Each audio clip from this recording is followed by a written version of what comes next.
এক জেনারেল বললেন ওই দিন আমাকে, সার্ভিং জেনারেল, স্যার আমি নক্ষত্রের ওই অমুক ফ্লোরে থাকি, অনেক উঁচু ফ্লোরে, আমি সকালে দেখি কোত্থেকে যেগুলো লক্ষ লক্ষ লোক আসতেছে স্যার, এটা তো আসলে এত লোক তো নাই ঢাকায়, কোত্থেকে আসলো স্যার? তখনই আমি বুঝে ফেলছি যেটা আল্লাহর রহমত আসছে। বিলে বেরবে জেনারেল ওয়াকারের ভিতরে যদি রাব্বুল আলামিন পরিবর্তন না এনে দিতেন, আপনার কি সম্ভব হতো?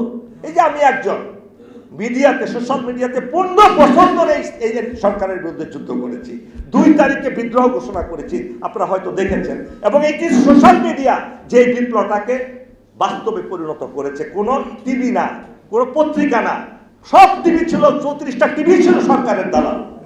আর এখনো তারা এই দালাল মিডিয়াগুলো যারা তাদের দ্বারা প্রতিষ্ঠিত, সালমান এফ রহমান অন্যান্য জিনিস, তারা এখনো ওই আন্দোলনের খবর প্রচার করে না। কাদেরকে হত্যা করা হয়েছে, কাদেরকে নির্মমভাবে নিষ্ঠুরভাবে আহত করা হয়েছে, এগুলো কিন্তু প্রচার করে না। বাংলাদেশ অনেকে বলেন 71 সালে শুরু হয়েছে। আমি একটা জায়গায় একটা প্রবন্ধে লিখেছিলাম, বাংলাদেশ সেনাবাহিনীর জন্ম হয়েছে 1948 সালের 15ই ফেব্রুয়ারি।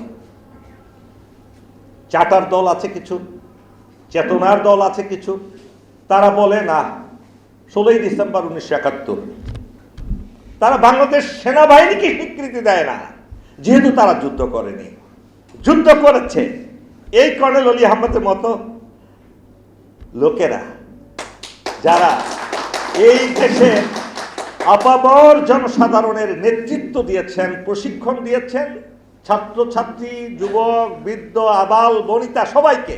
তারপরে দেশ দীর্ঘ 9 মাস যুদ্ধ করেছে এবং ইট ওয়াজ এ ম্যাটার অফ টাইম। আর যদি 1 সপ্তাহ কন্টিনিউ করে তাহলে পাকিস্তান হানাদার বাহিনীর খাবার নাই, চাল নাই, রেশন নাই, গোলা নাই, বারুদ নাই, অস্ত্র নাই, সবাই ক্যান্টনমেন্টে ঢুকে গেছে।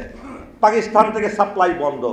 এই সাপ্লাই চেন বন্ধ হলে তো এটি এমনি আমাদের সামরিক বাহিনীর কাছে তারা সারেন্ডার করতো, কর্নেল এবেজি ওসমানীর কাছে সারেন্ডার করতো, যিনি ছিলেন কমান্ডার ইন চিফ। এটাও মানতে চায় না তারা, কমান্ডার ইন চিফ মানতে চায় না, অথচ গেজেট আছে, সব কিছু আছে। সেই সময়ে কর্নেল ওসমানী মোবাইল ছিল না, ওয়্যারলেস সেট ছিল না, 11টা সেক্টরের যুদ্ধ পরিচালনা করেছেন, কাউন্টার ইনসার্জেন্সি পরিচালনা করেছেন, একই সাথে কনভেনশনাল ওয়ার 3টা ব্রিগেডের যুদ্ধ করেছেন। এটা সহজ কাজ ছিল না। আমরাই এই ইন্ডিয়ার সাহায্য ছাড়া, তাদের ইন্টারভেনশন ছাড়াই আমরা ইনশাআল্লাহ স্বাধীন করতে পারতাম। এটা আমার ছোট্ট এই পড়ালেখা থেকে বলবো। প্রিয় সদে মণ্ডলে, দেশ স্বাধীন হয়েছিল প্রকৃতপক্ষে 1947 সালের 14ই আগস্ট। অনেকে দ্বিমত পোষণ করবেন। যদি 14ই আগস্ট এই ভূখণ্ড ইস্ট বেঙ্গল না হতো, তখন কিন্তু ইস্ট বেঙ্গল নাম ছিল, সেটা ইস্ট পাকিস্তান হয়নি আইনের জন্য। এটা যদি না হতো, কাল কিয়ামতের মাঠ পর্যন্ত এই দেশ স্বাধীন হতো না ইন্ডিয়ার খপ্পর থেকে। কেননা হাজারো শেখ মুজিব থাকলেও কোনোদিন কোনো কাজ হতো না। এইটা আমাদেরকে স্বীকৃতি দিতে হবে। কেন? যদি হতো তাহলে কাশ্মীর সবার আগে হতো।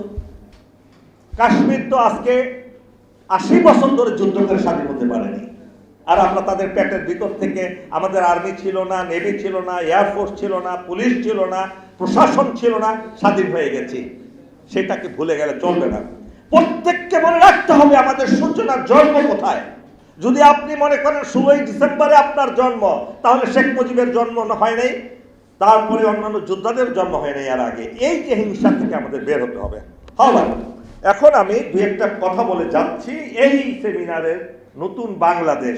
নতুন বাংলাদেশের গড়তে হলে এই যে ইতিহাসটা বললাম, এই ইতিহাসটা না বললে কিন্তু নতুন বাংলাদেশ গড়া যাবে না। কেন? অ্যাসপিরেশন কি ছিল? বাংলাদেশ, পাকিস্তান, ইন্ডিয়া, পাকিস্তান ইন্ডিয়া দুটো আদর্শের ভিত্তিতে বিভক্ত হয়েছিল দেশ। এটা কি অস্বীকার করবেন? অস্বীকার করতে পারবেন? বামপন্থীরা এটা বিশ্বাস করতে চায় না। দুটো আদর্শ, একটা হলো ইসলাম আর একটা হলো হিন্দুত্ববাদ। তারা তাদের হিন্দুত্ববাদে প্রতিষ্ঠিত আছে, কিন্তু আমরা নাই। আমরা কোরআনের আয়াত বলতে ভয় পাই, তারা গীতার আয়াত বলতে ভয় পায় না। মোদি রাম মন্দির উদ্বোধনে গড়াগড়ি করে কাদাকাটি করার ভয় নাই, তার লজ্জা নাই।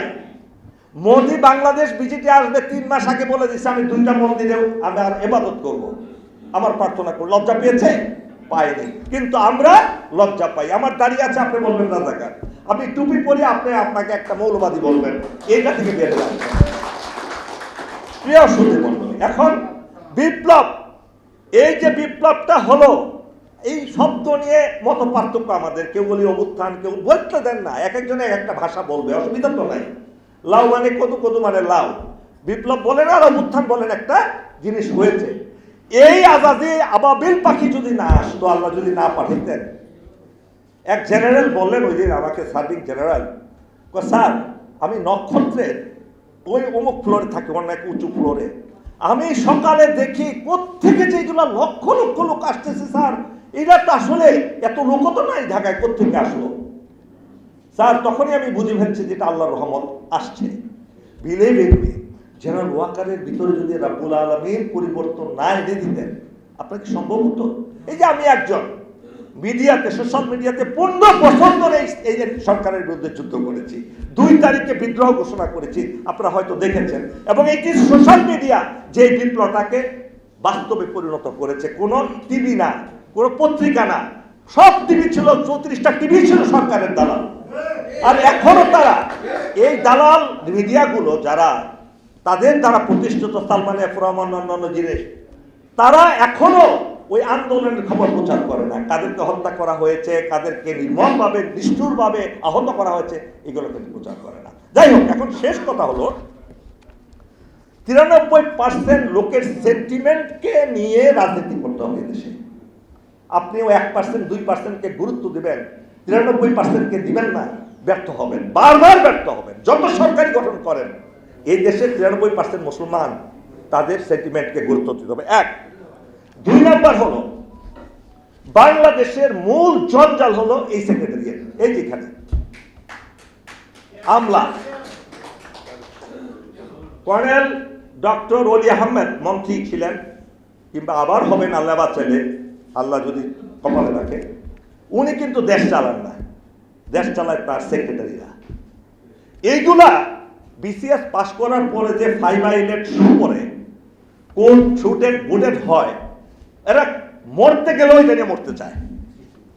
বাংলাদেশের আবহাওয়া, আপনি হলেন পাবলিক সার্ভেন্ট, কথাগুলো মনে রাখবেন। পাবলিক সার্ভেন্ট মানে কি? জনগণের চাকর। কেন চাকর? জনগণের টাকা দিয়ে তাদেরকে লালন পালন করা হয়। বাংলাদেশের 1496 জন বর্তমান এবং রিটায়ার্ড সচিবরাই দেশটাকে ধ্বংস করেছে। এক একজনের হাজার হাজার কোটি টাকার মালিক, কিন্তু সাদা পোশাক পরে আপনারা তাকে ধরেন। ওই জিয়াউদ্দিনকে পাইছেন, এক জেনারেল জিয়া। আর এরকম জেনারেল যে কয়েকজনে যা যা মাইয়া খাইছে, একটা থানার ওসির টাকার সমান না, কিন্তু আপনারা ওইখানে হাত দেন না। আপনাকে পুরো আমলাতন্ত্রের পা কেটে দিতে হবে। তাদেরকে স্যুট টাইয়ের পরিবর্তে হাফ শার্ট অথবা হাফ শার্ট এবং একটা কালো প্যান্ট পরাতে হবে, তাহলে যদি এই দেশ শান্তি হয়। আপনি ইউএনের অফিসে যদি এসি থাকে, তাহলে তো সে বাইরে যাবে না, গরমে গরিবের কাজ দেখতে যাবে না, যাবে যাবে না। ওই একজন ইয়ে ছিলেন আপনার, কি যেন, সুলাইমান চৌধুরী ডিসি ছিলেন ফেনী, 12টা বাজেছে গিয়ে যে হাজারি, কি জন্য বাজেছে জানেন? উনি ওই সাধারণ ড্রেস পরে কাজ করতেন, ঘরের ভিতর বসে থাকতেন। একটা আমলারে তো আপনি নিতে পারবেন না গরমে বাইরে, জনগণের চাকর হিসাবে নিতে পারবেন না। সুতরাং এখানে স্যারদেরকে হাত দিতে বলবো। এটা হলো 2। 3 নম্বর হলো, পুলিশ বিদ্রোহ করেছে। পুলিশ সারা দেশ শান্তি শৃঙ্খলা বজায় রাখা যায় না। এখন কাদেরকে দিয়ে দেশ শান্তি শৃঙ্খলা বজায় রাখবেন? এরা তো সব বিদ্রোহী। সেটা আর্মি হোক আর সিভিল প্রশাসন হোক, বিদ্রোহীর স্থান হলো কারাগার। আপনি কি কারাগারে নিচ্ছেন তাদেরকে? নেট নাই। সুতরাং এরা কাজ করছে আন্দোলন ব্যর্থ করার জন্য। এটাকে আপনাদের মনে রাখতে হবে, এদেরকে ঢেলে সাজাতে হবে। এটা আর্মিকে দায়িত্ব দিতে হবে, তাদের কাছ থেকে মিলিটারি ওয়েপনগুলো নিয়ে নিতে হবে এবং পুরোপুরি তাদেরকে যে শাস্তি হওয়ার কথা শাস্তি দিয়ে, এই প্রয়োজনে আমাদের যে সিকিউরিটি কোম্পানিকে আপনি দায়িত্ব পালন করান, ছাত্রছাত্রীদেরকে দায়িত্ব পালন করান। Right. Last but not the least, India বসে নাই।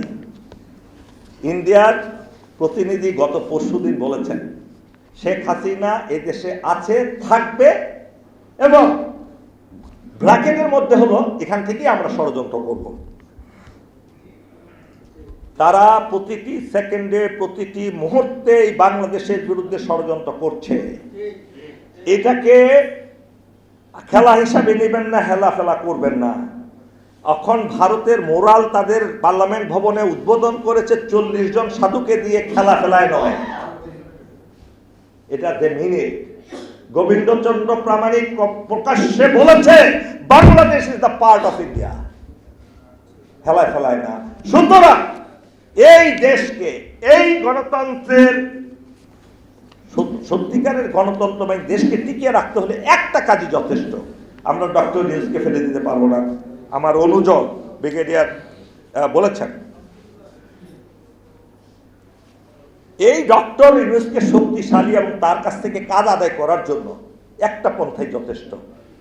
আমি এত দলফল বলবো না, নাম কষ্ট দল না, শুধু বিএনপি আর জামাত এবং কর্নেল অলি আহমেদের মতো সিনিয়র মোস্ট লিডার, ওনারা যদি, ওনার দল একত্রিত হয়ে ন্যাশনাল ইস্যুগুলোকে প্রাধান্য দিয়ে ঐক্যবদ্ধভাবে সিদ্ধান্ত নেয় এবং প্রত্যেক সপ্তাহে এই অন্তর্বর্তীকালীন সরকারের সাথে মিটিং করে, বাধ্য তখন তারা যদি ঐক্যবদ্ধ হয় মিটিং করতে বাধ্য যে আমরা এই কাজ চাই আগামী 1 সপ্তাহ আপনাদের কাছে, তাহলে কি করতে করবে না? কোনো উপায় আছে? সামরিক বাহিনীও তখন ওনাদেরকে শ্রদ্ধা করবে যে না, এরা ঐক্যবদ্ধ, এরা দেশের প্রতিনিধি, এদেরকে অ্যাসাইড করে কোনো কাজ করা যাবে না। এই একটাই যথেষ্ট, আর কিচ্ছু লাগবে না। বিলিভ ইন মি, বিএনপি, জামাত এবং সাইলেন্ট পার্টি যথেষ্ট। এই 3টা দল যদি ঐক্যবদ্ধ হয়ে সরকারকে প্রতিনিয়ত কাজের হিসাব নেন এবং এটা করতে হবে, ওইটা করতে হবে, এইটা করতে আমরা চাই, আপনি করেন, তাহলে এই দেশ এই বিপ্লবের ফল ভোগ করতে পারবে। আর যদি ব্যর্থ হয়, নিশ্চিত করে বলতে পারি আবার সেই ইন্ডিয়া চলে আসবে। আল্লাহ হাফেজ, বাংলাদেশ জিন্দাবাদ।